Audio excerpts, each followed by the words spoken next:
Buenas tardes a todos, bienvenidos a nuestro grupo de estudio Teosóficos Antepose. Continuamos con el estudio del libro La Deidad, el Cosmos y el Hombre. Seguimos aún en el capítulo 2, que se llama Alcance y Estructura de la Ciencia, y hoy comenzamos con el punto 8, el Renacimiento. En el estudio de la constitución del hombre, de acuerdo al ocultismo, se reconocen dos aspectos de su naturaleza interior. Uno mortal, la psique o el alma, y el otro inmortal, la esencia espiritual.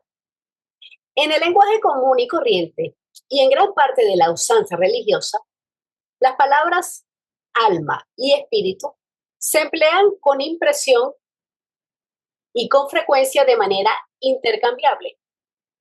Se debe poner particular atención al significado que se le otorga al presente estudio. La esencia espiritual en el hombre, una entidad persistente, se vincula periódicamente a una sucesión de personalidades, las cuales ella proyecta hacia el mundo objetivo. Al hacer esto, obedece a la ley cíclica universal que opera a través de la naturaleza. La personalidad temporal comprende un complejo componente mortal no físico, la psique o alma, que reside en un cuerpo de carne y hueso. Aunque algunas personas o tradiciones usan indistintamente los conceptos de alma y espíritu, no son lo mismo, y aquí nos lo está diciendo el texto, o sea, los términos no son sinónimos. Espíritu se refiere a lo eterno, a lo impersonal, a lo inmutable. No pertenece a un individuo en el sentido estricto, sino que es para todos, o sea, lo compartimos, que es una chispa de ese absoluto, de donde salimos toda esa realidad única. Es el principio divino, la esencia pura, y es idéntica en todos, es la misma para todos. Mientras que el alma es el vehículo individual a través del cual ese espíritu se va a manifestar en cada vida. El alma es la sustancia, lo que evoluciona, lo que cambia de jerarquía. Por eso existen diferentes tipos de almas. Y esa alma es la que sostiene la energía del cuaternario inferior.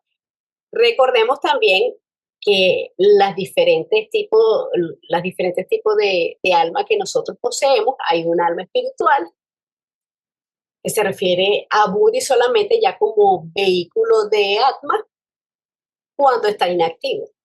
Ahí se le llama alma espiritual. Cuando Buddhi está activo, ya se cambia la denominación a ego espiritual. Entonces tenemos el alma humana, que es manas, y el alma animal, que está compuesta por los principios kama y manas inferior, que es en este caso la psique de que nos está hablando el texto. Entonces, solo mana es ego, solo kama es animal, pero kama mana es humano, porque ya está la mente presente. Y espíritu correspondería con atma. ¿Puedes repetir lo que dijiste del alma espiritual, Caro, por favor? Ok, el alma espiritual está compuesta por Buddhi, que Buddhi es el vehículo de Atma. Cuando Buddhi está inactivo. Cuando está inactivo. Inactivo. Se habla de Buddhi cuando está activo, es cuando está presente y está funcionando. O sea que todos los principios inferiores se dejan llevar por Buddhi. Nosotros todos, bueno, todo en el universo sectenario, y nosotros todos tenemos los 7 principios, pero los tenemos inactivos, estamos activándolos. Entonces nosotros no tenemos una conexión directa con Buddhi, porque el que tiene todos los principios despiertos se reúnen ahí en Buddhi. Entonces eso es lo que hace un Buda, que se expresa de una manera autoconsciente y se siente que forma parte del espíritu universal de todo.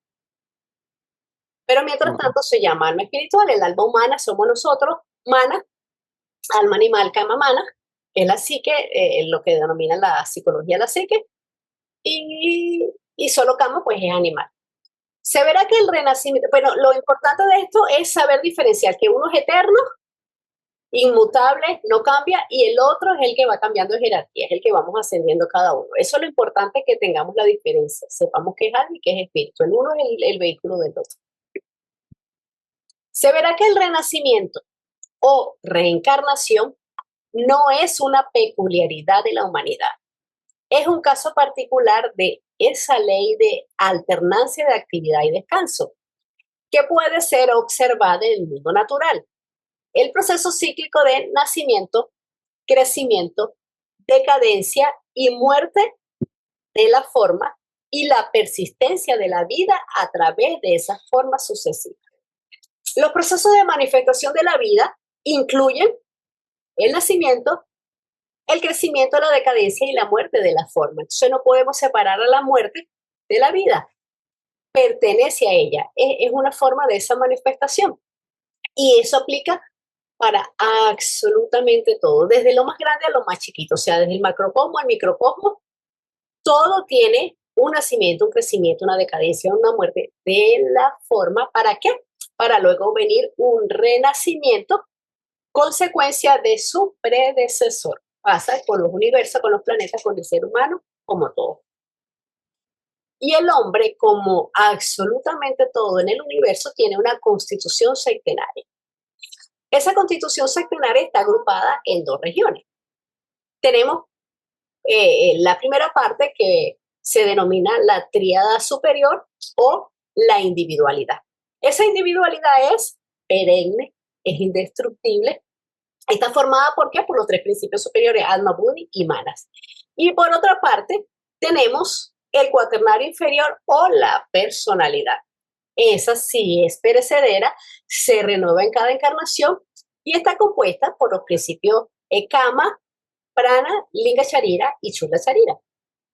Cuando muere el cuerpo físico, es decir, que se desintegra ese conglomerado que nosotros llamamos organismo, los átomos que componen cada uno de esos vehículos, de esos cuatro vehículos del cuaternario inferior, regresan a su fuente, al depósito de materia de la naturaleza. ¿Para qué? Para ser utilizados de nueva forma.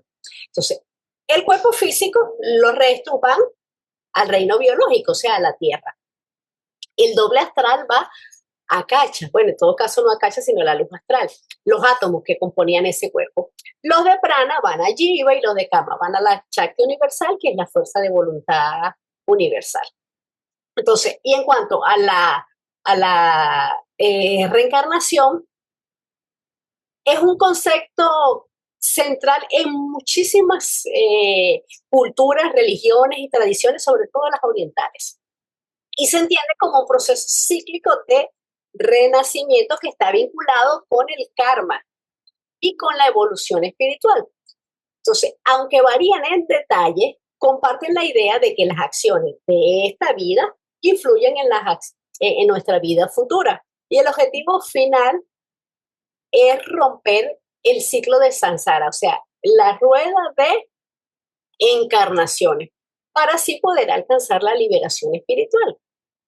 Pero para muchos, diría yo que sí, para la mayoría de los religiosos, la doctrina de la reencarnación les suena así antipática y hasta desagradable, porque contradice y desafía algunos principios fundamentales de su fe. La reencarnación es el método de progreso que nos es asignado. ¿Para qué? Para proyectar en los planos inferiores una parte de nosotros mismos. ¿Para qué? Para realizar ciertas experiencias, adquirir cualidades que resulten de esas mismas experiencias, asimilarlas para luego apropiarnos del fruto de ese esfuerzo. Es decir, la reencarnación se basa en la creencia de que la esencia de una persona que muere biológicamente vuelve a nacer en otro cuerpo, porque es imposible lograr la perfección en una sola vida, en una sola encarnación, por lo que es necesario que el alma retorne a la tierra una y otra vez, y muchísimas veces, para que esa alma aprenda lo que la escuela de la vida tiene para enseñar. Entonces, Manas, que es el quinto principio de la constitución sectenaria, en el hombre es la entidad que reencarna. es la parte de la tríada superior o de la individualidad que es eterna. Entonces, al momento de ella encarnar, lleva como rastro kármico ella y todos los vehículos del cuaternario inferior, las potencialidades buenas y las no tan buenas que nosotros mismos originamos o causamos en las encarnaciones anteriores. Y los va reflejando en forma de escandas, que son las tendencias que la personalidad vieja le va a heredar a la personalidad nueva. Oye, Caro, ¿cómo es la reencarnación de un planeta? ¿Es acaso cuando ya termina la cadena lunar, por decir, y que pasan sus principios a la cadena terrestre? ¿O cómo es esa reencarnación? Ok, en los planetas sería más una corporización, aunque también Sí. lo llamamos así, yo más de una vez también me confundo, lo llamo reencarnación, pero en ese caso sería corporización, pero es igual.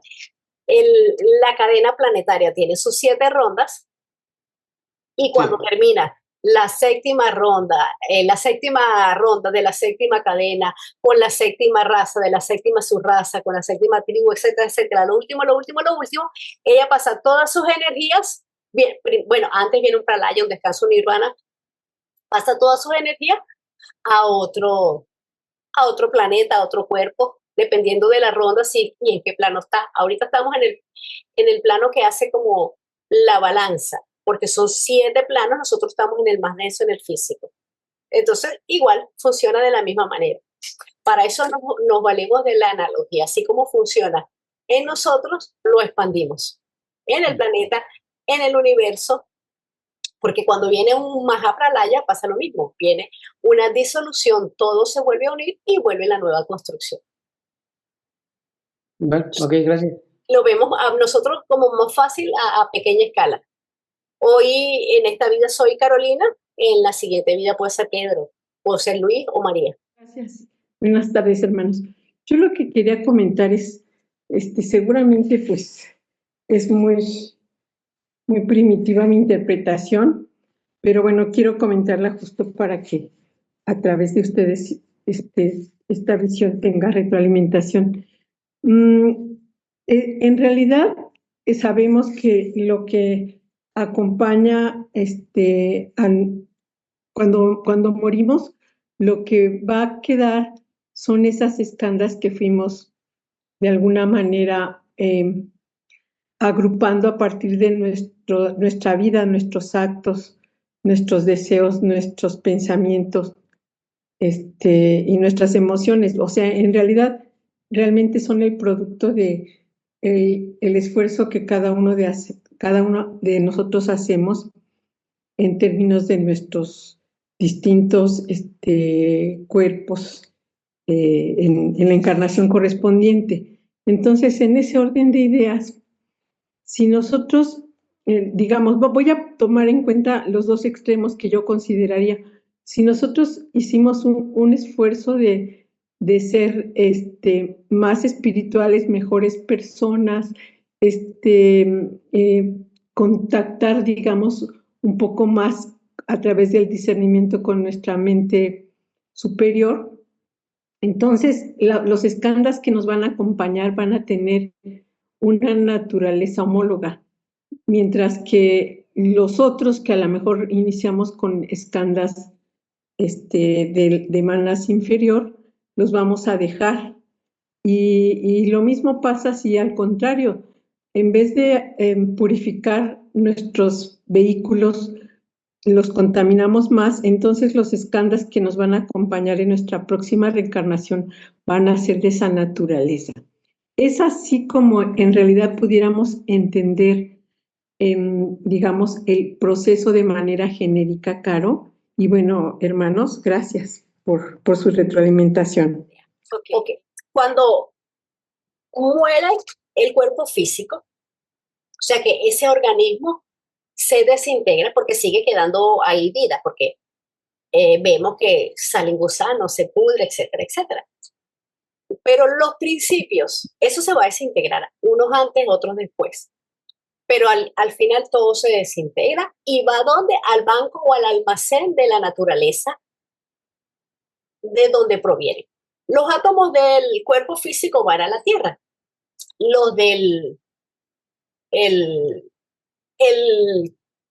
Lingacharira, van a Kacha, y así los de Prana Jiva, etcétera, etcétera, y así va la disolución desde abajo hacia arriba. Cada uno va guardando esos escandas que nosotros producimos, ya sean positivos o negativos. Y así vamos pasando por el proceso post-mortem, el cuaternario sobreviviente, la guerra a muerte, la gestación, luego de Bachán, etcétera, etcétera. Terminamos de Bachán, se acabó el tiempo en el de Bachán. Tenemos que volver a regresar. Cuando estamos en Devachan, aparece Tangna. Tangna es el deseo, el impulso de tener vida material. ¿Para qué? Para vivir experiencia, para seguir evolucionando. Eso es algo incontrolable. O sea, no es que yo soy consciente de eso o no. Simplemente va a pasar. Porque tenemos a un karma pendiente. Entonces, el proceso de encarnación va de arriba hacia abajo. El de desencarne, se van destruyendo los cuerpos de abajo hacia arriba, el cuerpo físico, etcétera, etcétera, etcétera. Cuando viene la encarnación, va desde arriba. Entonces, empezamos a construir el cuaternario inferior, que es lo que es perecedero, que es lo que se renueva en cada encarnación. Comenzamos con la mente. Ok, entonces aquí viene la mente de la individualidad, que la personalidad pasada fue Bermari. Bermari estudió bastante, Bermari hizo buenas acciones, tuvo buenos pensamientos. Vamos a utilizar átomos de buena calidad para hacer ese vehículo mental de Bermari. Entonces vamos a Mahat, la mente universal, traemos los átomos de buena calidad que sembró Bermari en su encarnación pasada y en las anteriores, la individualidad que se llamó Bermari en la pasada más las anteriores, y entonces se le hace un vehículo mental, pero aquello está buenísimo. Apenas veas una idea, tú la vas a captar y enseguida entendiste, lo leíste, etcétera, etcétera, y así vas construyendo cada cuerpo. Viene el cuerpo cámico.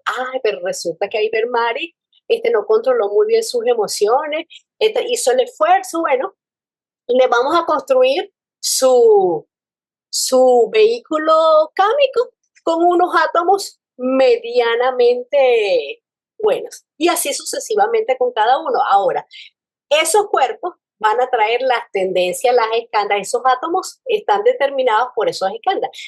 Y esa es la idea de las encarnaciones, ir purificando los cuerpos inferiores. ¿Para qué? Para que ellos vibren alto. Entonces, cuando ellos sientan una vibración bajita, ni la sentimos. Aquello se fue, vino y ni sentimos. Cuando sentimos una vibración alta, enseguida reaccionamos, accionamos, seamos proactivos. Y dejen de estimularse por vibraciones bajas. Esa es la idea.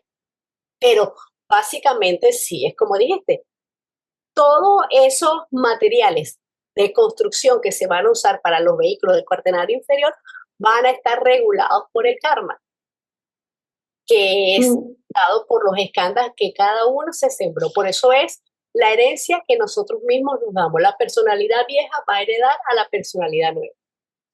Sí. Ay, claro, qué bonita explicación, qué bonita, me gustó mucho. Y solamente me cabría añadir, si es que me lo permiten, hay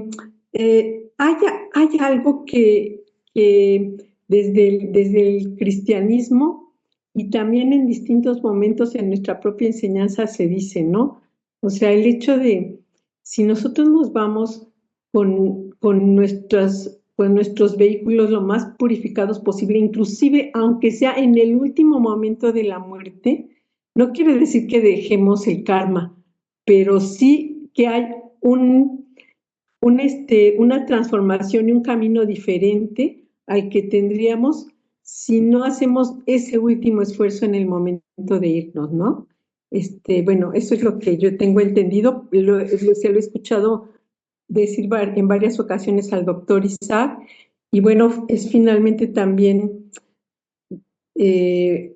materia de meditar en términos de los propios escandas que uno jala a través del poder del pensamiento, ¿no? Gracias. Claro, a ti, Bermari, siempre va a ser bueno el momento para mejorar, pero si nosotros, suponte, 3 días antes de que desencarnemos, es que tuvimos la intención de mejorar, etcétera, etcétera, etcétera. Por supuesto que eso va a valer, pero eso no va a quitar de repente 80 años de desastre que hicimos. Eso no lo va a Claro, quitar. Esos 80 sí, años de desastre va a quedar. Nunca es tarde porque siempre podemos hacer, porque incluso tenemos acciones, pensamientos, emociones que a veces estamos aquí y ni siquiera vemos los cambios, pero eso va a cambiar. Y si no en esta vida, estamos sembrando escándalos para la próxima vida. Lo importante es reaccionar ya, en este mismo momento, cuando estemos. Si nos viene un pensamiento, una idea fea, enseguida desecharla. No, esto no es mío. Yo no tengo por qué ser así, yo tengo que ser mejor, etcétera, etcétera. Pero lo que ya hicimos, eso no hay manera de borrarlo, sino armonizando a través de la ley del karma, porque nosotros emitimos una energía y esa nos va a regresar antes o después. Que después hicimos puras cositas buenas, chévere, buenísimo. Pero lo que ya lanzamos nos va a regresar, es inevitable. Gracias, Caro, gracias. Mira, tu interpretación y todo lo que le dijiste, estoy completamente de acuerdo, está muy bien explicado, muy dicho. Ahora, los escándalos siempre van con nosotros, sea que los trabajemos en esta vida, porque los escándalos se pueden trabajar con tiempo.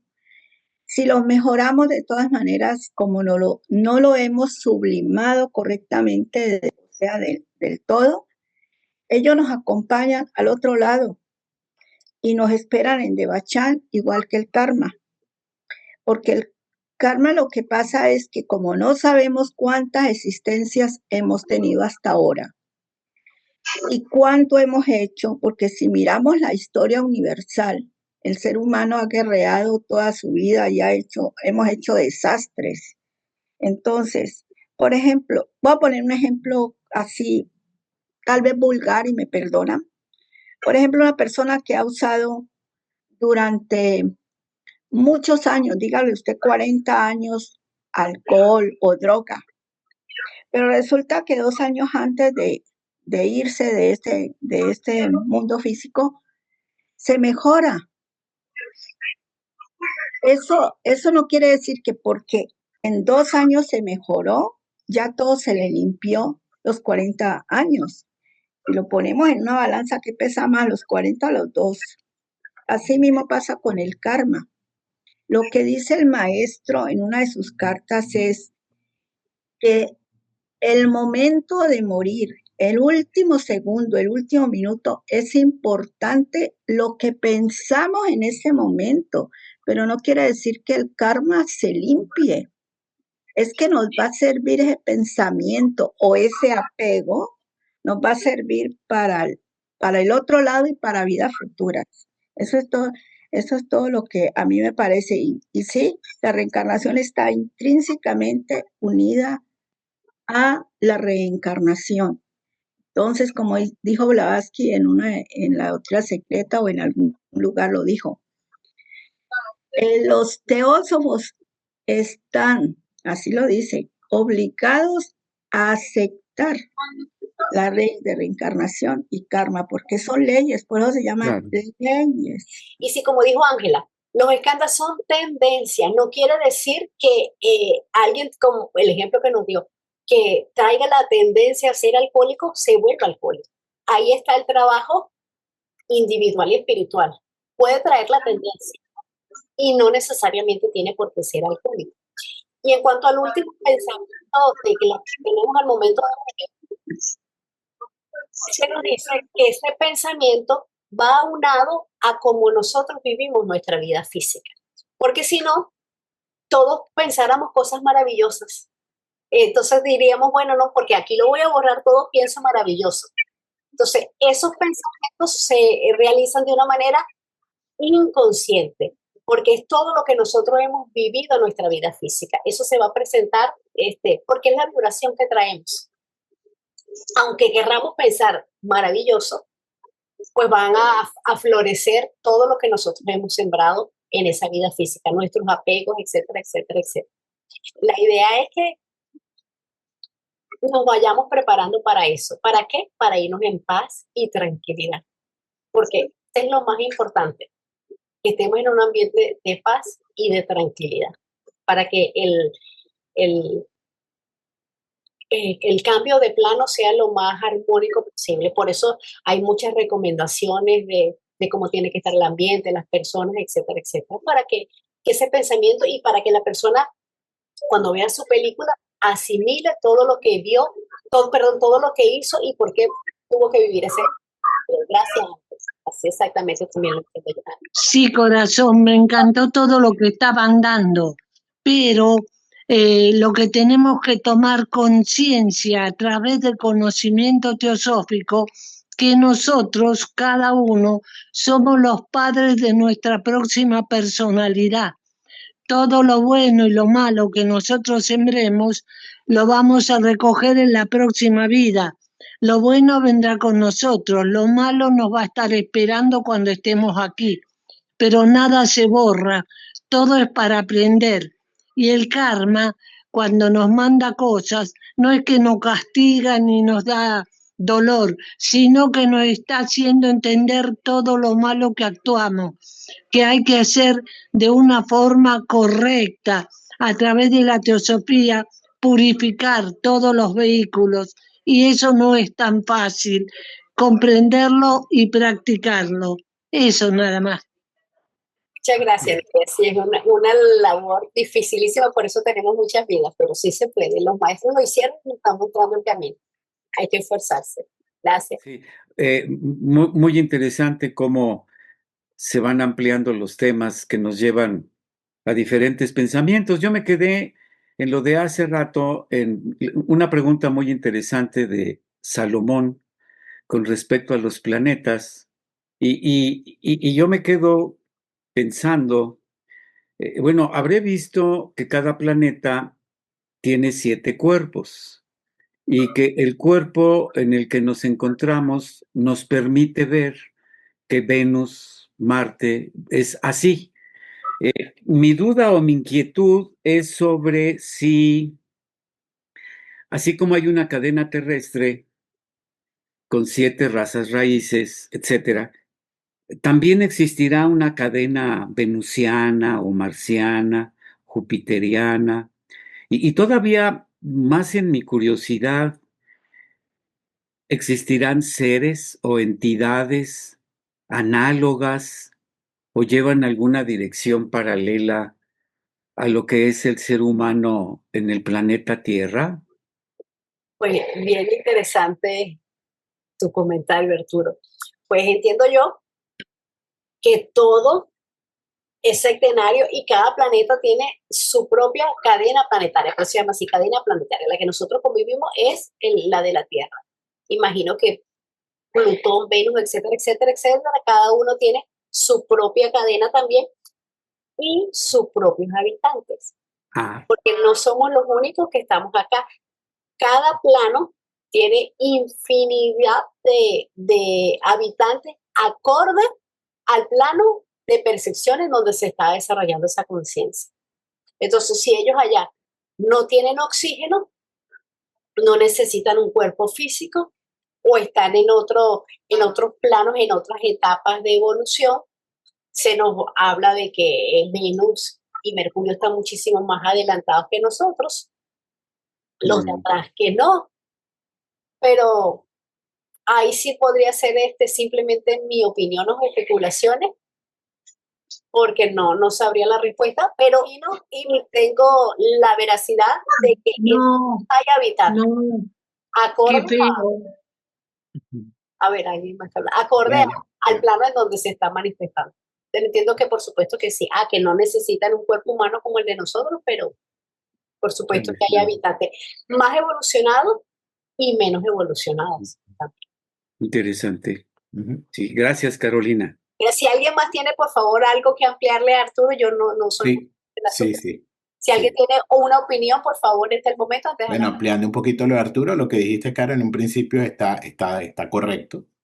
Y la inquietud de Arturo también está correcta, va en esa dirección. En la doctrina secreta, en la parte dentro de la estancia 5, donde ella amplió el tema de globos, rondas y raza, ella nos dice que todo dentro del sistema solar todos los planetas son una cadena septenaria igual a la Tierra.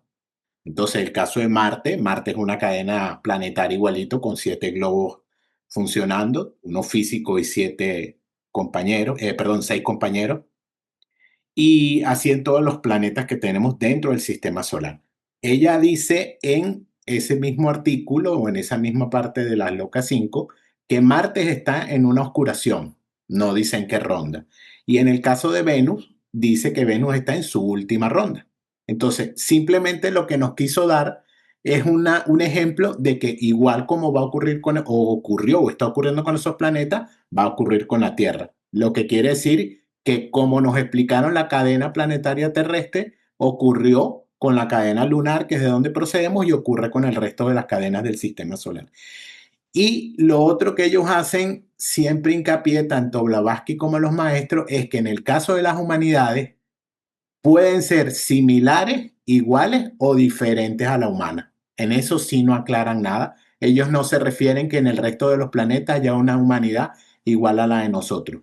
Ojo, entiendo yo también que puede ser interpretada de dos maneras, ya que esos planetas que vemos, ninguno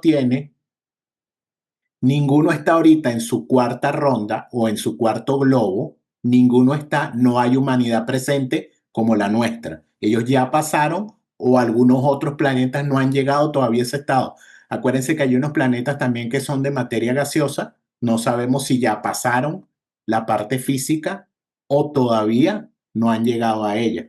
Entonces, acordémonos de eso también dentro del sistema solar. Entonces, se puede interpretar cuando ellos dicen que las humanidades pueden ser similares, diferentes o iguales.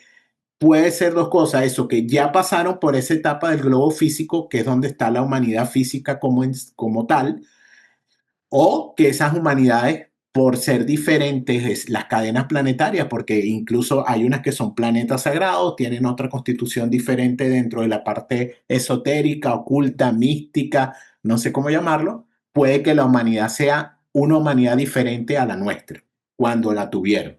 Entonces, se puede interpretar eso que ellos dicen de esas dos maneras. O que ya pasaron por ese punto y la humanidad que existe es diferente, porque en cada ronda, en cada globo, en cada etapa evolutiva de esa cadena planetaria, como dijo Carol, los cuerpos, las formas son de una constitución diferente. Entonces, bueno, esa es mi visión, mi comentario se puede interpretar de esas dos maneras.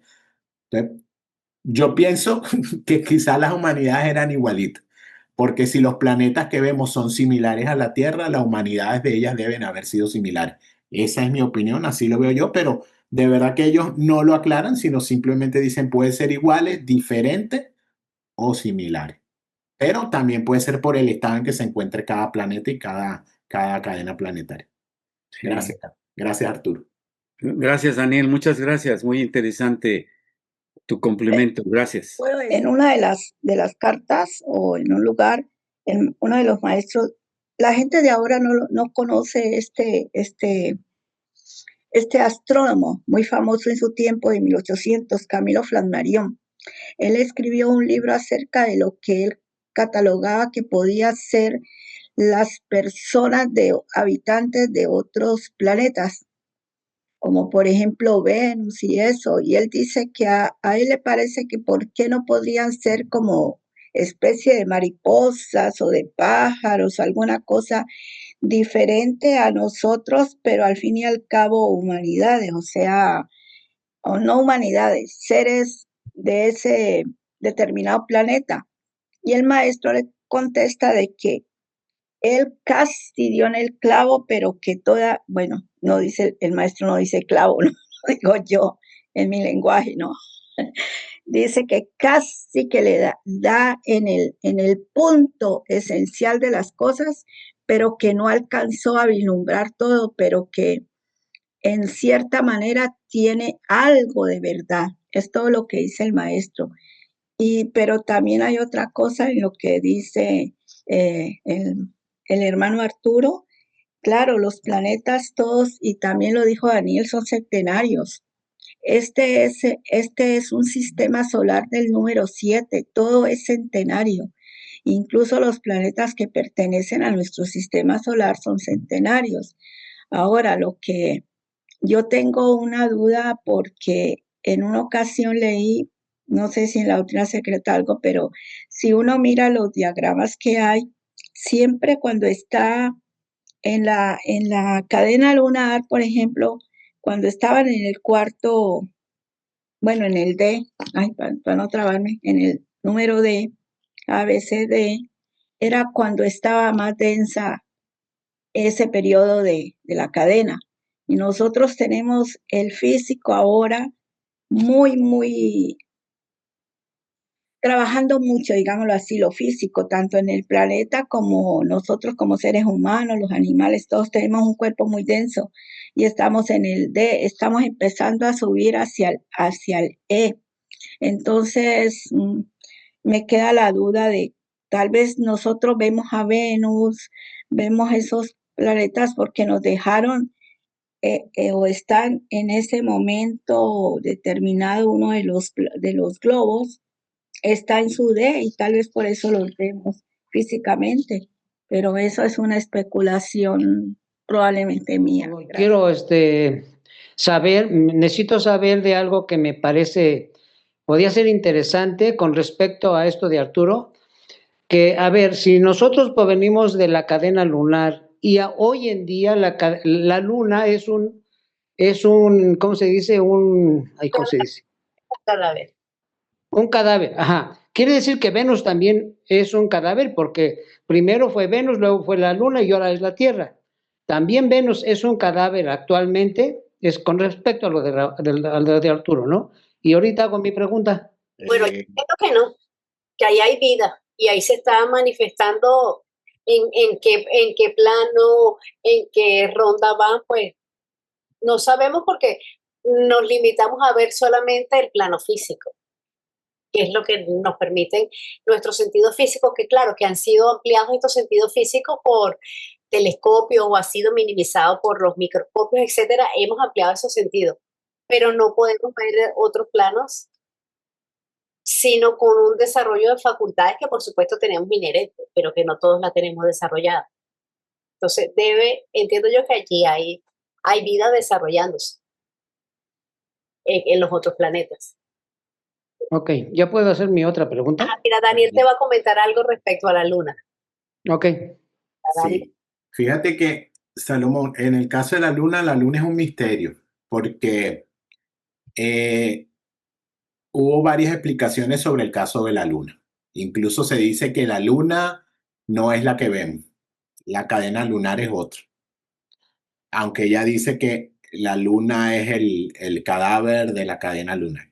Pero en otras partes ella dice que esa luna y el sol no son planetas sagrados, que la luna y el sol fueron reemplazos de otro planeta. Entonces, bueno, no queda muy claro en la enseñanza si realmente provenimos de esa luna que vemos o de otro planeta que tomó la posición de la luna. Entonces, no está muy claro, por eso se dice la luna no fue un tema que ellos quisieron tratar, fue algo que se coló en la enseñanza por parte del señor Sinet y ellos tuvieron que hacer algunas declaraciones. Entonces, ¿qué sucede también? El caso del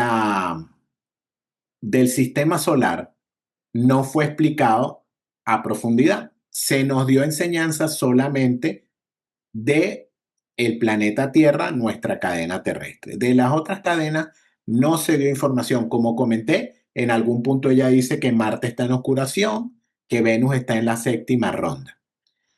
A manera de ejemplo, no explicaron más de allí. Solamente acuérdense que lo que nos dieron ellos pertenece en principio a nuestro sistema solar y en principio a nuestra cadena planetaria. Más de ahí no explicaron. Entonces, tener el orden de aparición de unos planetas como expresaste tú, no lo podemos dar desde el punto de vista teosófico. No sabemos el orden en que los planetas aparecieron ni el orden de evolución de cada planeta. Como lo dijo Caro muy bien, lo que podemos observar de esos planetas que conocemos dentro del sistema solar, porque los maestros y Blavatsky dicen que aún hay otros planetas que no conocemos, son su cuerpo físico.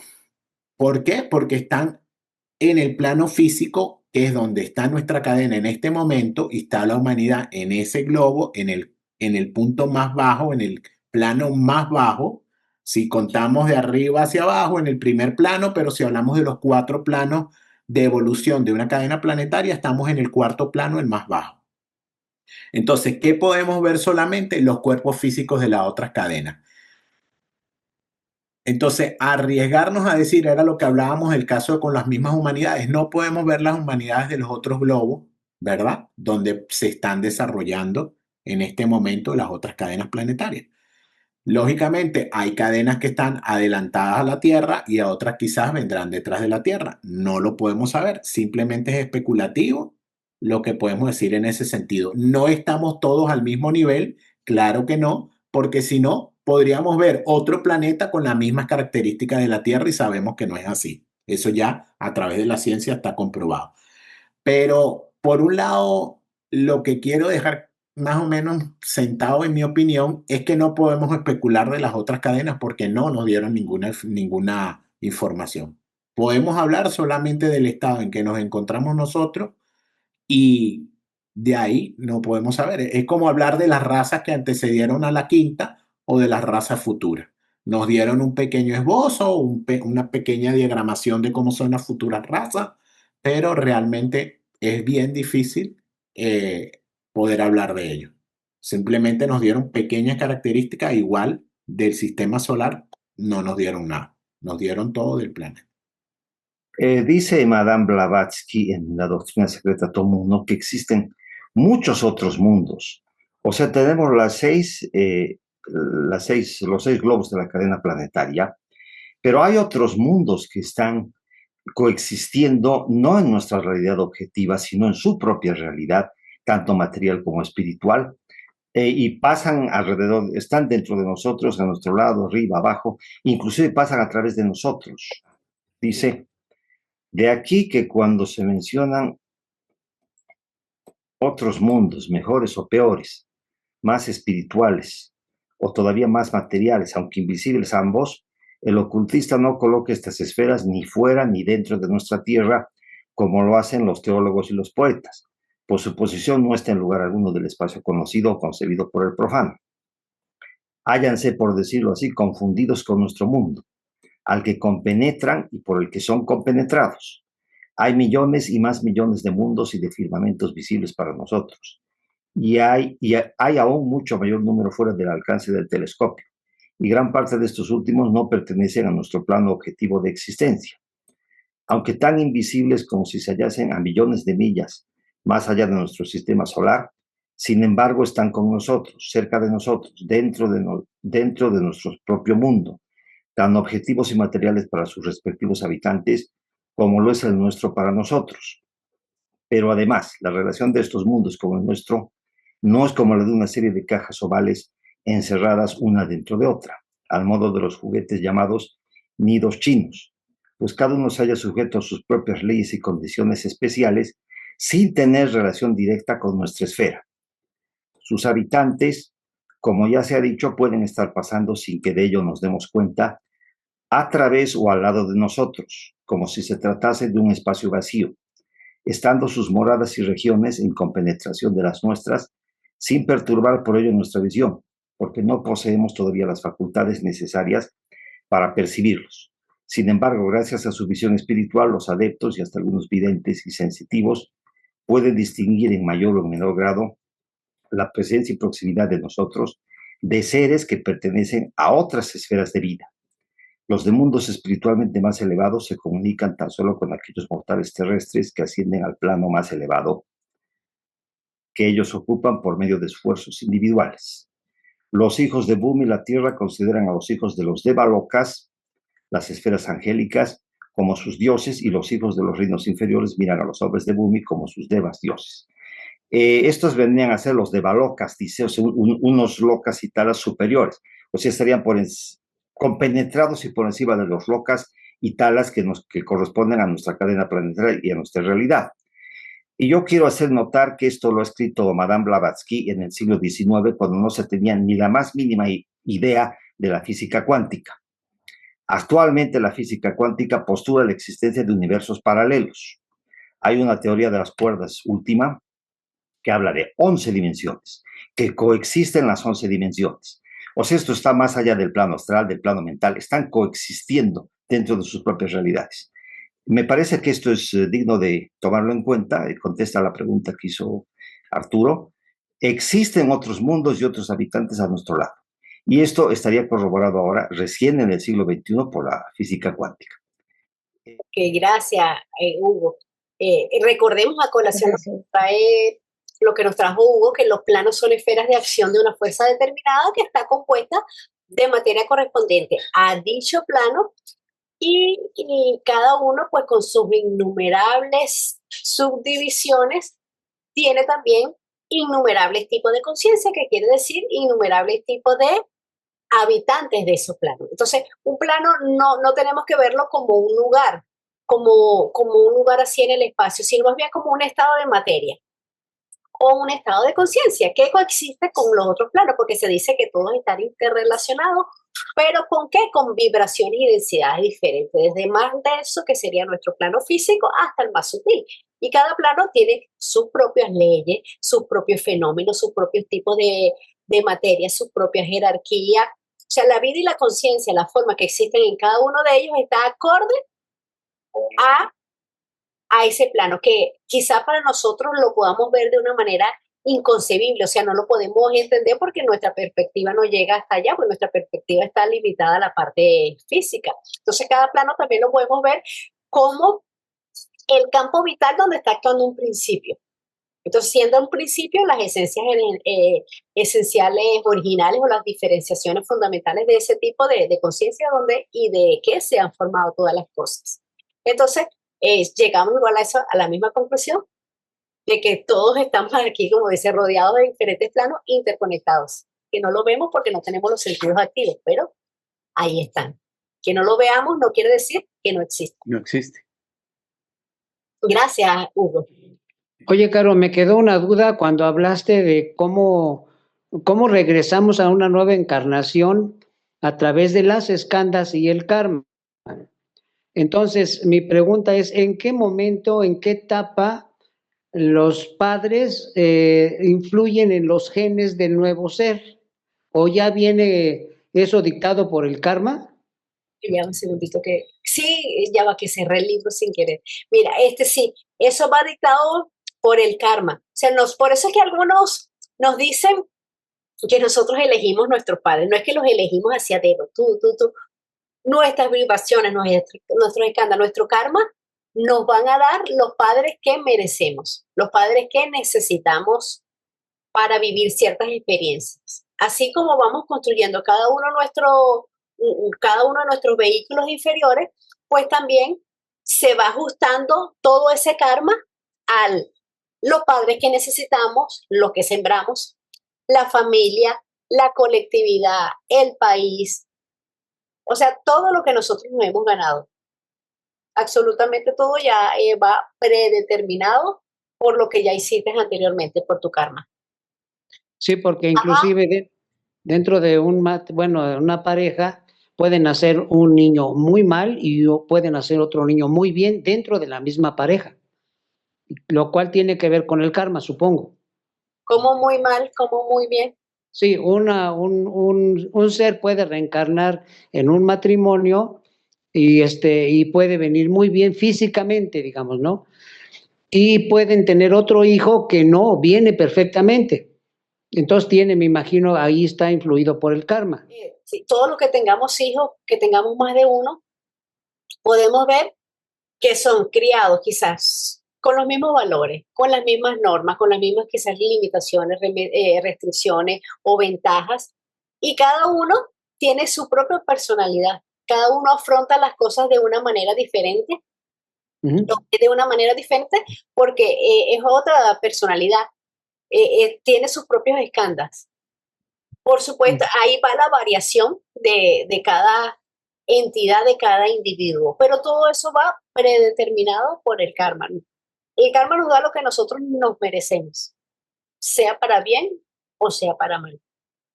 Sí, gracias, Caro. Oye, con respecto a lo que dijo la hermana, ¿cómo se llama? La de Estados Unidos.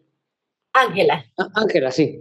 Con respecto a que en el último pensamiento que tenemos al desencarnar es importante en nuestra vida, por decir después, post-mortem. en realidad me parece, discúlpeme, pero me parece como injusto, ¿no? Como que si yo tengo un buen pensamiento al final, antes de desencarnar, eso me va a servir, y si no lo tengo, ¿no me va a servir o cómo? Sí, bueno, Gracias. ese es un tema bien controversial. Se me olvidó también antes de cerrar con lo del karma, agregar que todos venimos con lazos kármicos que hemos creado, ya sea karma de amor o karma de odio, que es lo único que sobrevive a las muertes, el amor y el odio. Entonces, con todo lo que nos vamos a conseguir en nuestra vida es porque tenemos algún lazo kármico con ellos. Ahora, con respecto al último pensamiento que nosotros tenemos al momento de la muerte, de desencarnar, no es tan fácil porque justo así como lo estás diciendo, así también lo interpreto y lo veo yo. Porque si yo he vivido 70 años de desastres, he hecho cosas malvadas, he dañado, etcétera, etcétera, y el último minuto pienso maravillas y yo soy aquello, entonces de repente eso puede, no sé, ayudar.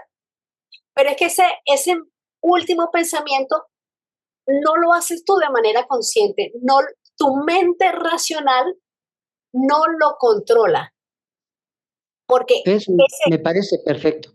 ese pensamiento va a venir unido por cómo tú viviste toda tu vida, por la vibración que tú tengas. Por más que tú quieras forzar, no puedes forzar algo que no eres, porque nosotros no somos este cuerpo físico, nosotros somos vibración, nosotros somos energía. Entonces, Eso me parece mucho más lógico. nosotros no somos, ya no quiero ser de esta vibración, ahora yo quiero ser alta, yo quiero iluminarme. Gánatelo, esfuérzate. Si no fuera todo muy fácil.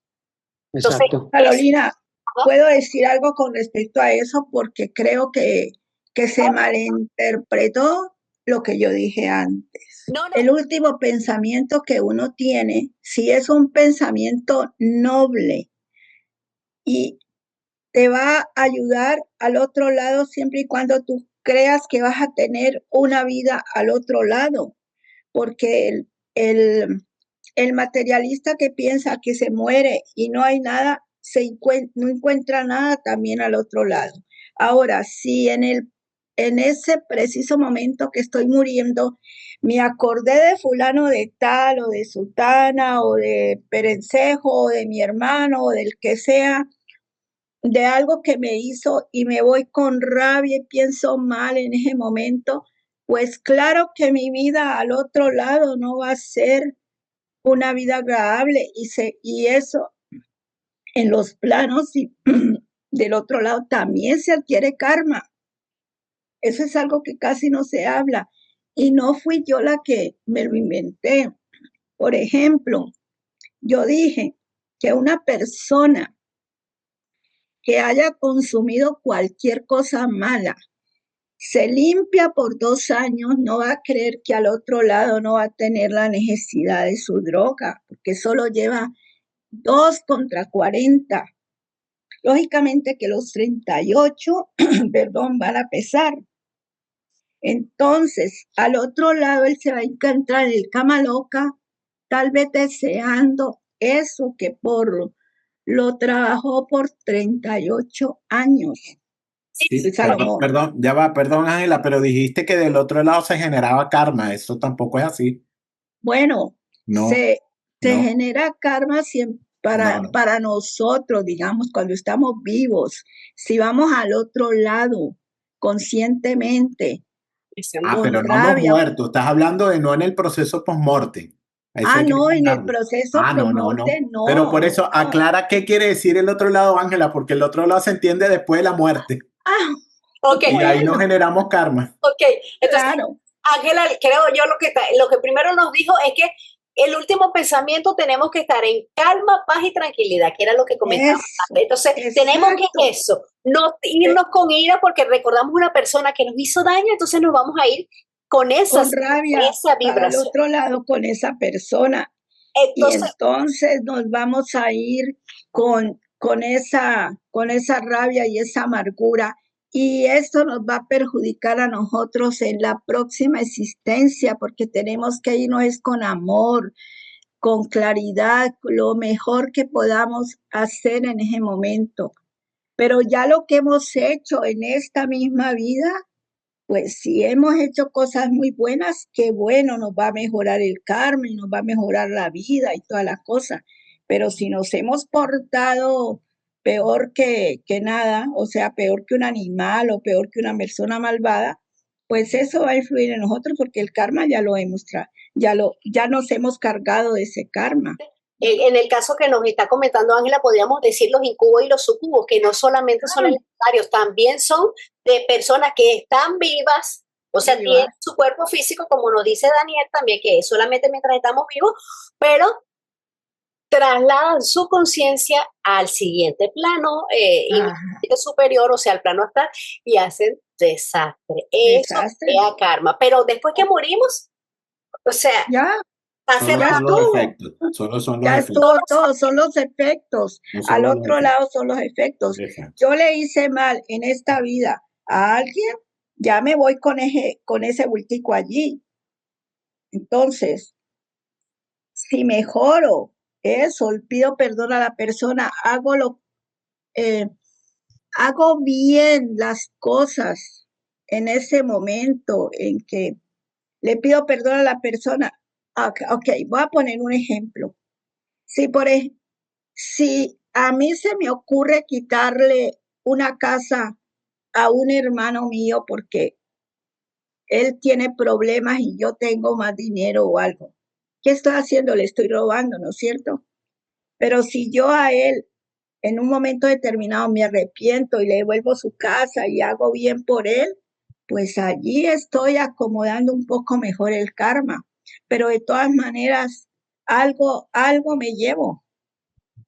En ese equipaje me llevo más karma del que podía haberme quitado, porque el karma está allí, lo que hacemos bueno, malo o regular, allí está. Y por eso es el Kamaloka. El Kamaloka es una especie de depurador, o así yo lo entiendo, que es un depurador en cierta manera. Pero que el último minuto lo que nos da la oportunidad de pensar bien o pensar con odio. Eso fue lo que yo quiso decir. No sé si le aclaré a Salomón o lo enredé más. Gracias. Gracias, Ángela. Daniel, ¿tú querías agregar algo más? Sí, algo de lo que preguntó Salomón. La primera pregunta de Salomón de la de los padres y el karma y escanda. Hay que aclarar que el karma y los escandas son individuales. Los padres no tienen nada que ver ni en el karma ni en los escandas de la personalidad que van a ser o de ese niño que van a ser. El karma es individual y los escandas son individuales.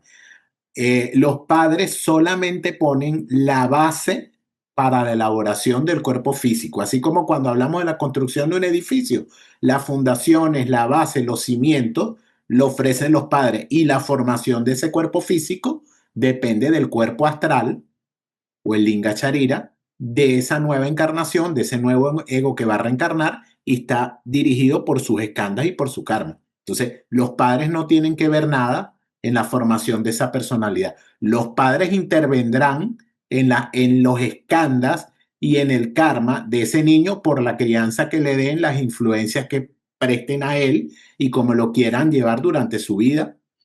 Pero en la parte de su formación física, vamos a decir, los padres solamente suministran los cimientos para la formación de ese nuevo ser. El resto viene dado por sus propios estándares y por su propio karma, que es individual. Por ¿Y allí. cuáles son los cimientos, Dani? La célula, el cigoto, Okay. como lo dice la ciencia. El óvulo y el espermatozoide fecundan, forman un cigoto. En ese cigoto empieza a generarse vida, ¿verdad? Ese es el inicio de la vida física humana. Y ahí viene la parte de skanda y la parte de karma que empiezan a formar el cuerpo físico de ese ser. Por eso tú ves niños que su papá es muy chiquito y los niños son muy altos. O el papá es una persona súper delgada, con una complexión atlética y de repente el hijo es gordo. Ahí está por lo menos el caso de Arnold Schwarzenegger. El hombre es todo musculoso y tiene un hijo gordito. Entonces, no tiene que ver la constitución del padre con la de los hijos. O el hábito que tenga. Pero bueno, eso es sus escándalos, es así. Pero la complexión física es igual. Que tengamos similitudes, sí, lógicamente tenemos similitudes porque el basamento lo da el padre y la madre. Claro que sí, compartimos una carga genética, pero no tiene nada que ver. Por eso es que como a veces decimos y lo hablamos en estos días, el caso de una persona que nace sin un miembro físico. El padre tenía sus 2 brazos y el niño nació sin un brazo. Entonces, ¿cómo se explica eso? Bueno, eso no es karma, como lo hemos hablado, es un error de la naturaleza, es una falla de la naturaleza, pero lo normal es que tenga 2 brazos. Pero no tiene que ver nada si el padre tenía 2 y el niño tiene 1. No fue parte del padre, o el mismo caso, el padre que le falta un miembro, el niño no va a nacer sin un miembro. Ese es perdón que dice el ejemplo al contrario. Si el padre le falta un miembro, ese niño no va a nacer sin el mismo miembro porque el padre o la madre no lo tenían. O sea, eso es lo que quiero aclarar. Los padres solamente dan la base para la formación del cuerpo físico, pero escandas y karmas son individuales. Y voy a aprovechar para dar mi interpretación también, pero yo creo que Ángela lo dijo muy bien. El caso de ese último pensamiento es, a mi entender, es una mala interpretación, porque está bien claro, lo que hemos hecho durante la vida, eso no se puede borrar. Fueron nuestras causas y después de la muerte y en nuestro paso por Kamaloka y Devachan, pues solamente vamos a vivir los efectos de esas causas que creamos en la encarnación anterior. Yo lo que entiendo también en ese caso es, vamos a tener claro que cuando ocurre la muerte no es un paso, cerramos una puerta y pasamos a otra habitación. Realmente no funciona así. Hay un ciclo, ¿verdad?, entre la muerte y el siguiente plano. No es que entramos a un plano, aunque estemos en un plano diferente, porque la conciencia va a estar actuando en otro plano, ya no hay un cuerpo físico, todavía estamos entre los 2 mundos, podemos llamarlo así. Entonces, el paso no es inmediato, no es inmediato, por eso es que todavía se sienten a las personas, todavía hay formas mentales, astrales, que se pueden ver de ese difunto, las personas lo pueden ver, y acordémonos de otra cosa. ¿Qué es lo que quiere decir eso? Durante ese periodo de transición, vamos a llamarlo, entre el plano físico y el plano astral o el Kama Loka, ¿verdad? Influye mucho la condición en que la persona murió. Y eso es a lo que se refiere esto. Si entramos en el proceso de la muerte con muchos miedos y temores, nuestro tránsito entre un plano y otro va a ser de esas características. Va a haber temor, va a haber miedo. Como dijo Ángela, es el otro ejemplo. Si morimos con una carga de odio, un resentimiento, esa transición entre un plano y otro, el alma va a estar sufriendo por remordimientos, por rencores. Entonces, ¿qué es lo que dicen los maestros de ese último pensamiento? Como lo dijo Caro y también lo dijo Ángela, tratar de morir en paz. Tratar de olvidar quizá, eso como estamos diciendo es muy difícil, ese último pensamiento, pero es ese tránsito, porque las personas no mueren, el que muere en un accidente murió y murió, no le dio tiempo ni de pensar, pero los que mueren de causa natural o por una enfermedad tienen ese tiempo de espera para el desencarne. Entonces, tratar de llevar la enfermedad o la agonía de la desaparición física por causas naturales de la mejor manera, en paz, sin rencores, sin ningún tipo de preocupación, sin miedo en lo posible, porque como lo decimos, de verdad que debe ser una situación muy difícil saber que ya uno se va y tratar de pensar en cosas buenas, pero ese es el trabajo que hay que ir haciendo en el transcurso de la vida. O sea, nos vamos programando para cuando llegue ese momento, pues tratar de estar en calma. Lógico que ayuda mucho a la familia, el entorno, son muchos factores, pero creo que eso es, a mi entendimiento, en lo que ellos se refieren con ese último pensamiento. Porque no es simplemente apagar un switch, como cuando salimos de una habitación que apagamos la luz, no ocurre así. Hay un proceso de transición entre pasar del mundo físico al Kamaloka. Eso era lo que quería decir yo. Oye, Dani, pero nada más es para el tránsito, ¿verdad? Así lo entiendo, claro, porque ya después, fíjate, Ok. los maestros dicen que en el Kamaloka, cuando caes en el Kamaloka, estás en un estado de inconsciencia. Ahí no puedes actuar, no puedes hacer nada. Actúan otras cosas, no lo sabemos, pero decimos que pasamos por un estado de inconsciencia con las excepciones que existen alrededor de ese tránsito. Porque recuerden, todas las muertes son diferentes. ¿Por qué? Porque todos los karmas son diferentes, porque todas las vidas fueron diferentes. Entonces, los maestros a grandes rasgos dicen, la mayoría de las personas, el tránsito en Kamaloka es en un estado de inconsciencia. Entonces, entiendo yo que esa posición es entre el paso del mundo físico o del plano físico al plano del Kamaloka, del último pensamiento, refiriendo a esa última condición mental. No, es que no es ni pensamiento, vamos a decirlo como deberíamos decirlo en teosofía, al estado mental en que morimos. ¿En qué condición estábamos al morir? Preocupados, ansiosos, con rabia, decepcionados de la vida. ¿Cómo se llama al otro en que cae la gente? En depresión, Depresivo. en depresión. O sea, imagínense el estado de una persona que muere bajo los efectos del alcohol o de la droga. Esa persona, ese tránsito, lo va a sufrir en el estado en que murió, atormentado con los problemas que tenía de alcohol o de droga, el estado que genere, no lo sé, porque quizás eso lo vive un drogadicto o un alcohólico, el estado mental que esa persona tiene. Entonces, ese es el estado mental en que va a permanecer en ese tránsito de un plano a otro.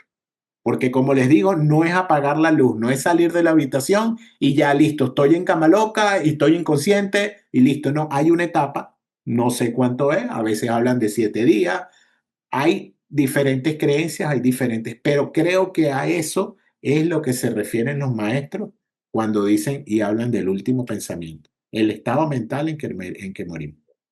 Bueno, lo que dijo Ángela está en el libro La clave de la teosofía. Ahí la señora Blavatsky dice efectivamente que el último pensamiento es muy importante. Ahora, esto se entiende que de una forma espiritual esté enfocando toda la encarnación que ha tenido, que esté concentrado en una forma espiritual ese último pensamiento. Yo creo que deberíamos entrenarnos, ya que conocemos todo esto por teosofía, para el momento de desencarnar, estar preparando cuál va a ser nuestro último pensamiento.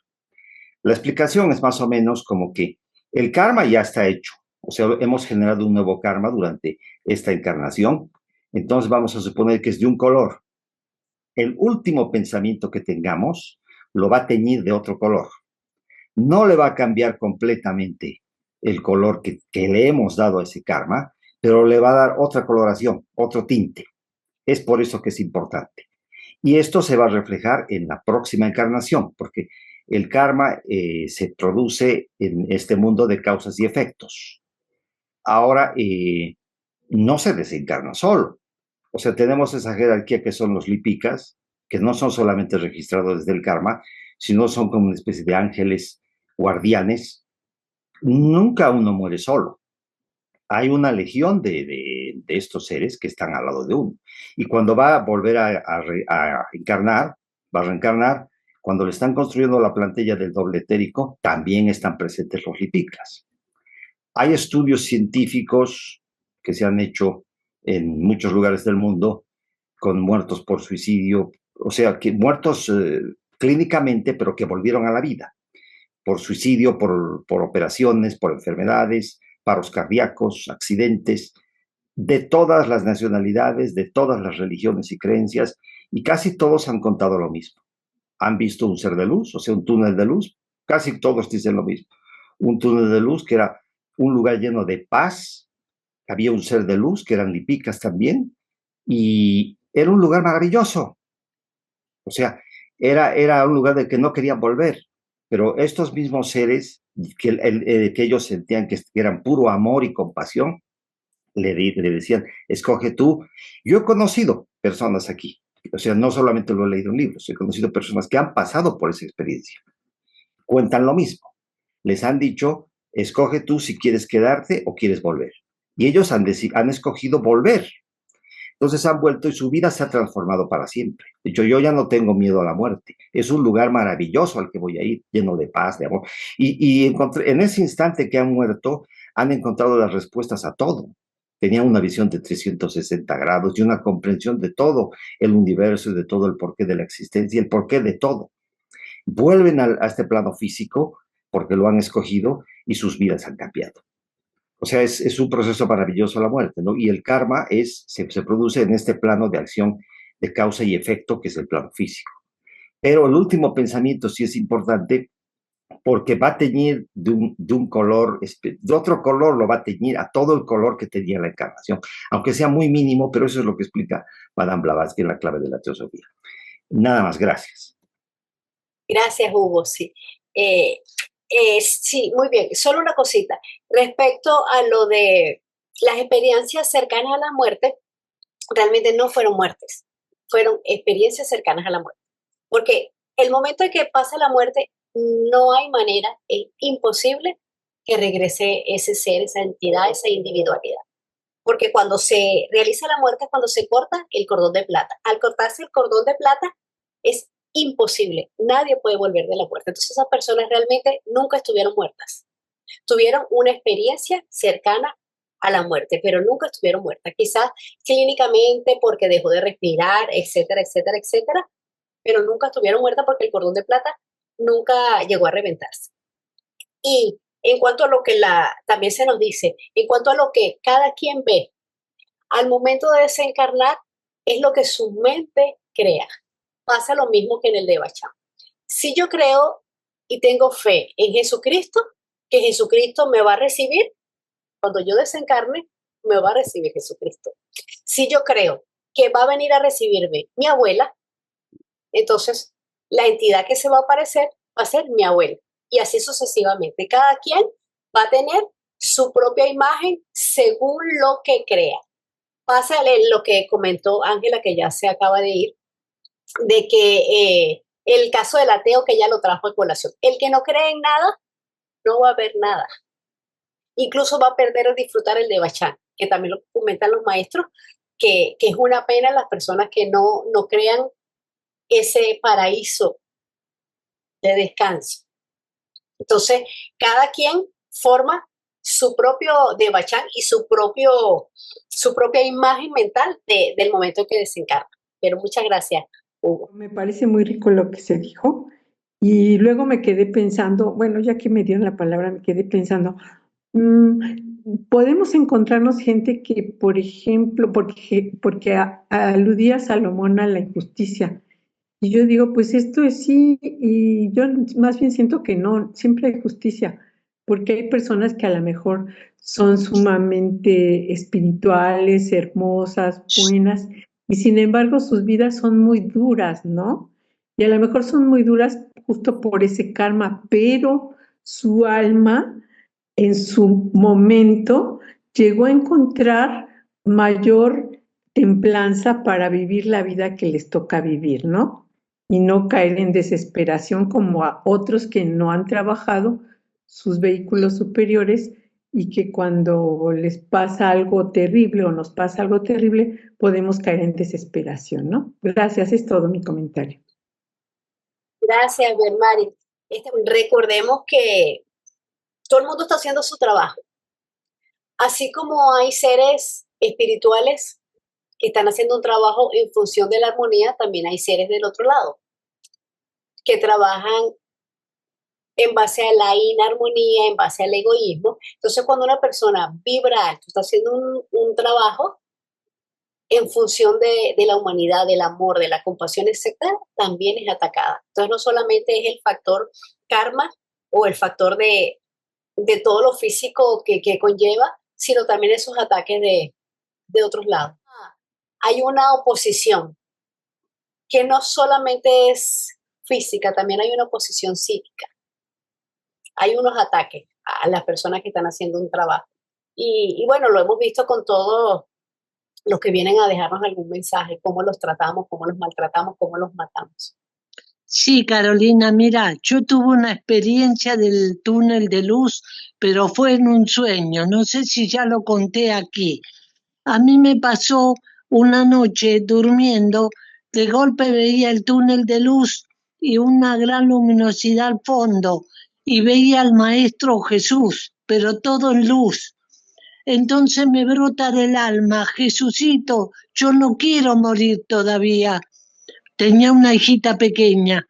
Entonces, en ese instante se borra la imagen de Jesús y queda una puerta abierta. Me dirijo hacia ahí y cuando paso esa puerta era una maravilla, un jardín de flores, de mariposas, de pájaros, de fuentes con agua, y agachadita oliendo una florcita estaba mi nena chiquitita, más o menos 4 años. Y en ese instante que la vi, se cortó todo. Entonces, una vez fui y se lo conté a un obispo de la Iglesia Católica y él me respondió, ¿habrá sido un sueño?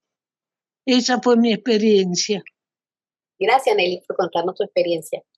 No, lo único que quería decir era para no generar de repente confusiones o malos entendidos con las personas que puedan estar viendo la plática fuera del círculo de la teosofía. Es que el tema de los estados post-mortem, ¿verdad? Fue muy bien explicado por los maestros en las cartas, ¿verdad? Y en la clave de la teosofía, Blavatsky también lo abordó. Y en ninguno de ellos se explicó o se dieron detalles de lo que hoy en día conocemos como las experiencias cercanas a la muerte. Sabemos que son temas que están muy estudiados, ¿verdad? No confirmados por la ciencia. Hay muchas pruebas científicas, médicas, ¿verdad? A través de muchos años. Hay gente que ha dedicado mucho a su estudio, pero sí hay que aclararlo, que no fue un tema tratado por la teosofía, no está explicado en el proceso post-mortem, nunca se habló, incluyendo el caso de los acompañamientos o de esos seres que esperan a alguien después del proceso de la muerte.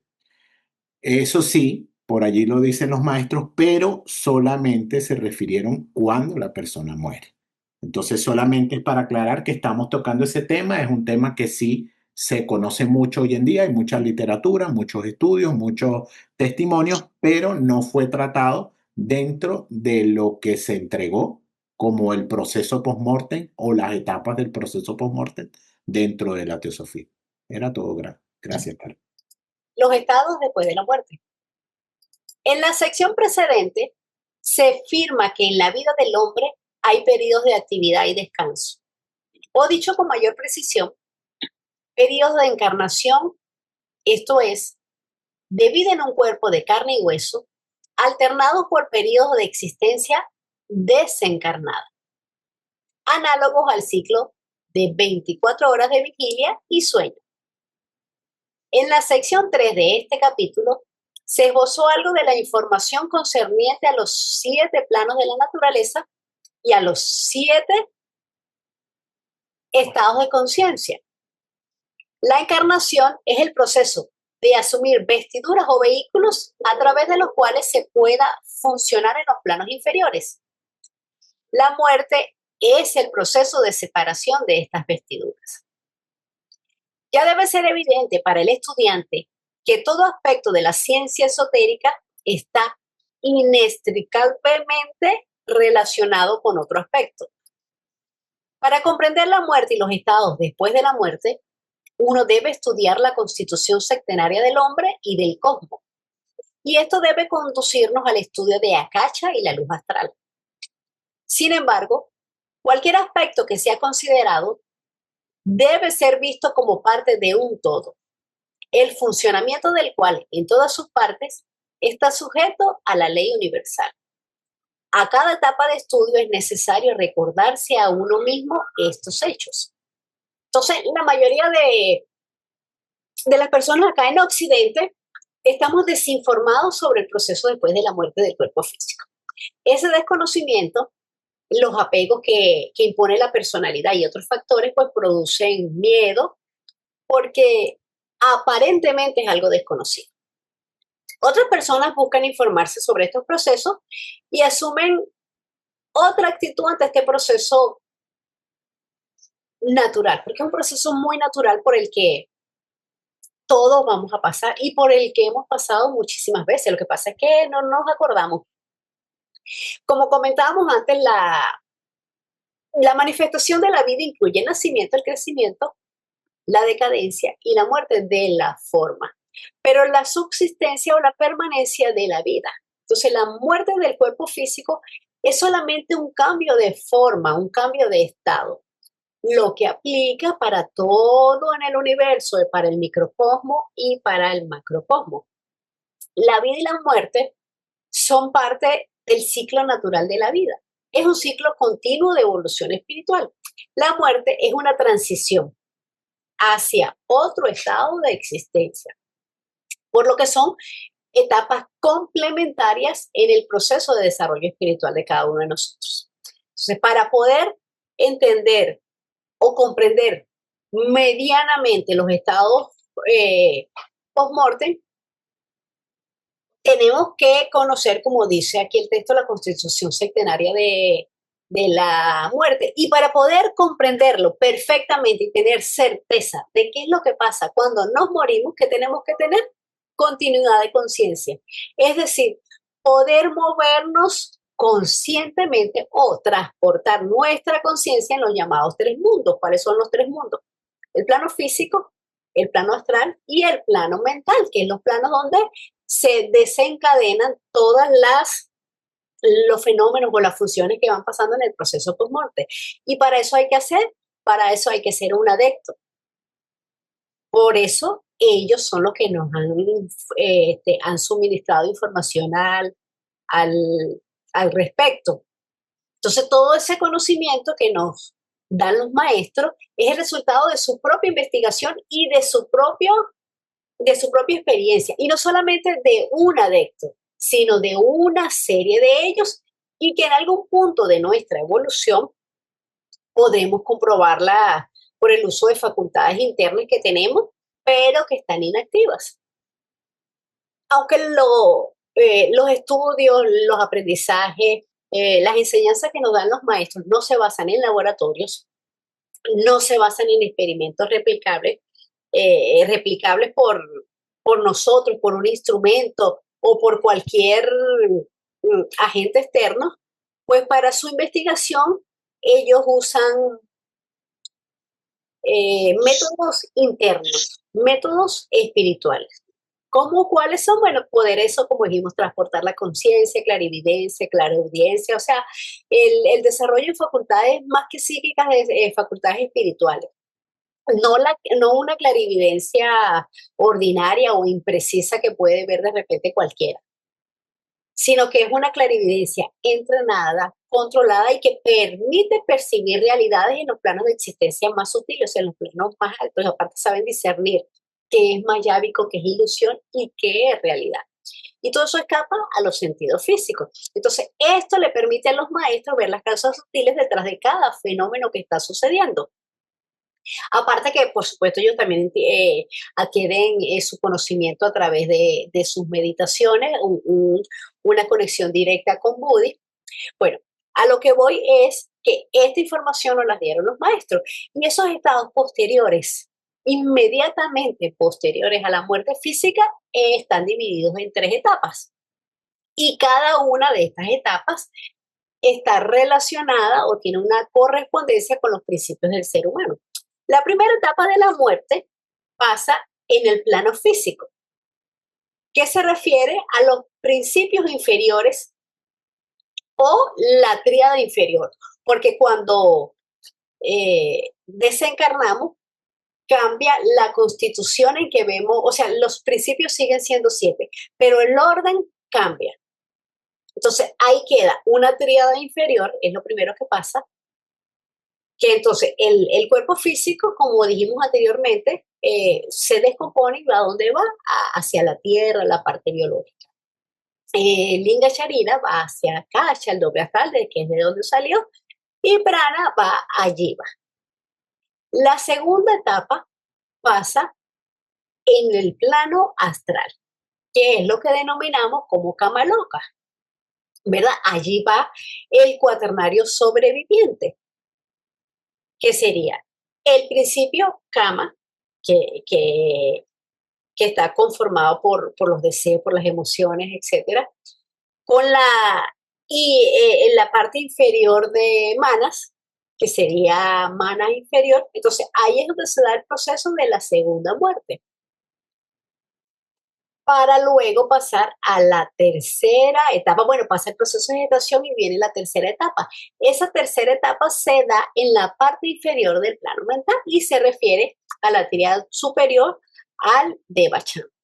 Los restos que quedan en Kamaloka son los que forman los elementarios, que es los residuos de todo lo de baja vibración que no puede ir al Devachan. Al Devachan está un plano tan sutil, tan alto, de altas vibraciones, que solamente va lo bueno. Entonces, todo lo que nosotros hemos construido bajo rabia, ira, celos, etcétera, etcétera, todas emociones, pensamientos de baja calidad, eso queda en el Kamaloka, forma un elementario. Ese elementario, antes o después, se va a destruir. ¿Cuánto va a durar? Según la intensidad y la fuerza con que nosotros lo construimos. Algunos se destruyen más rápido que otros. Al final todos se van a destruir, pero unos antes y otros después. Ese básicamente es así por encimita, el proceso que pasa después de la muerte. Pasamos de Bachán y bueno, el tiempo de Bachán también es regido por karma. Mientras más acciones, pensamientos hemos sembrado, más tiempo vamos a pasar de Bachán. Mientras menos hemos sembrado, pues menos tiempo vamos a estar en Devachan. El que no cree en el Devachan no va a tener un Devachan, porque el Devachan no es un sitio, es un estado mental creado por la personalidad anterior. Si yo no creo en el Devachan, no voy a tener ese paraíso, porque es una creación mental. Una pregunta, Caro. Entonces, en ese caso, el que no está en el Devachan, ¿qué sucede con él? ¿Reencarna inmediatamente? No te lo sabría decir. Se supone que debe tener algún tipo de descanso, a lo mejor se mantiene inconsciente, pero como el Devachan es una creación mental, pues yo asumo pues que se mantiene inconsciente. No quiere decir que encarna nuevamente. Generalmente los que encarnan, la mayoría, vamos a Devachan, antes o después. Perdón, más tiempo o menos tiempo. Porque la mayoría de las personas creemos en algo. De repente, cada quien en su propia religión. Aunque hasta el mismo ateo. A veces la persona se considera ateo, pero en el fondo cree en algo. Entonces, la mayoría de las personas vamos todos a Devachan. El que no, pues me imagino yo, asumo, no tengo ni idea, pero pienso yo que está por un estado de inconsciencia. El tiempo que le toca estar allí, inconscientemente. Y reencarna cuando aparece igualmente el Tagna o el deseo de vivir experiencias físicas. Porque el que no tiene Devachan es el que no ha sembrado nada para eso. Pero creo que todos, aunque sea en algo creen, o en algo creemos. A lo mejor no lo llaman Dios, lo llaman ciencia, no sé. Perdón, claro, A lo mejor un ateo completo, digamos, a lo mejor su Devachan es creer en su familia y está con su familia. ¿Sería eso? También puede ser porque es una creación mental en el que tú quieras. O su perro. Entonces él vive todo ese tiempo con su perro. Porque en algo crees. Eso. Así es. Perdón, Caro, también es que hay que entender que el Devachan no solamente está ligado a la parte espiritual. O sea, hay que entender que es un proceso, ¿verdad?, por el cual todos atravesamos y que esa creación mental no tiene que ser por lógica espiritual. O sea, es una creación mental. Y hay que entender también que el Devachan es el disfrute, ¿verdad? El reposo, se entiende también, el disfrute, el descanso de esa vida material donde hubo cantidades de sufrimiento quizás inmerecidos y la recompensa de esos sufrimientos inmerecidos se nos dice que están en el Devachan. Entonces, una persona, crea o no en el Devachan, según mi opinión, va a vivir las mismas experiencias. ¿Por qué? Porque tuvo pensamientos, tuvo acciones y esas acciones generaron efectos. Recuérdense, el Devachan es simplemente un efecto de nuestra vida. Mientras más efectos generemos, vamos a llamarlo, de efectos virtuosos, la estadía en el Devachan va a ser mayor. Si los defectos, los causas de efectos virtuosos fueron muy pocas, el tiempo de Devachan va a ser menor. Pero también hay que entender lo que dijo Caro, es un estado de conciencia. Es un estado de conciencia. Es un tiempo que posiblemente sea igual para todos, pero lo vamos a vivir de maneras diferentes. ¿Por qué? Porque nuestra conciencia va a disfrutar más de ese tiempo. Es el ejemplo que siempre nos ponen. Cuando estamos esperando algo con mucha ansiedad, el tiempo se hace inmensamente largo. Pero cuando estamos haciendo algo que nos gusta, que disfrutamos, el tiempo se ralentiza, pasa y lo disfrutamos a plenitud. Entonces, posiblemente eso sea lo que ocurre en Devachan. Para alguien va a ser en su aspecto mental y acuérdense también que en esos estados no existe tiempo. No existe. El tiempo existe en el mundo físico. Entonces, una persona que tuvo pocas aspiraciones, pocas virtudes, poco de qué disfrutar, pues para él va a ser algo muy mínimo lo que va a recordar o disfrutar en ese Devachan, contrario a una persona que haya tenido más desenvolvimiento espiritual, haya realizado más labores bondadosas, altruistas, va a tener un Devachan más largo, aunque el tiempo sea el mismo. Porque acuérdense también, son procesos, ¿verdad?, de la naturaleza y están ligados al karma, pero ahí va a depender del karma de cada uno, pero son procesos de la naturaleza. Salvo las personas que son las excepciones, el caso de maestros, de personas que no pasan por Devachan, el caso de los niños recién nacidos, en las cartas también se hablan de muchas excepciones, ellos lo llaman así, excepciones. Pero en normas generales, todos vamos más o menos por la misma línea. Gracias, Carlos. Así como el feto tarda 9 meses en nacer, esa es la analogía. Acuérdense, hay una gestación y un nuevo nacimiento de una nueva personalidad. Entonces, por ahí va. En mi opinión, así lo entiendo yo y lo veo por aquí. Me pareció muy claro lo que dijo Daniel, porque hay personas que no piensan ni en su salvación ni cosas por el estilo y que pues nada saben del Devachan, pero son gente que ha hecho labores que muchos que sí creemos en el Devachan no somos capaces de hacer.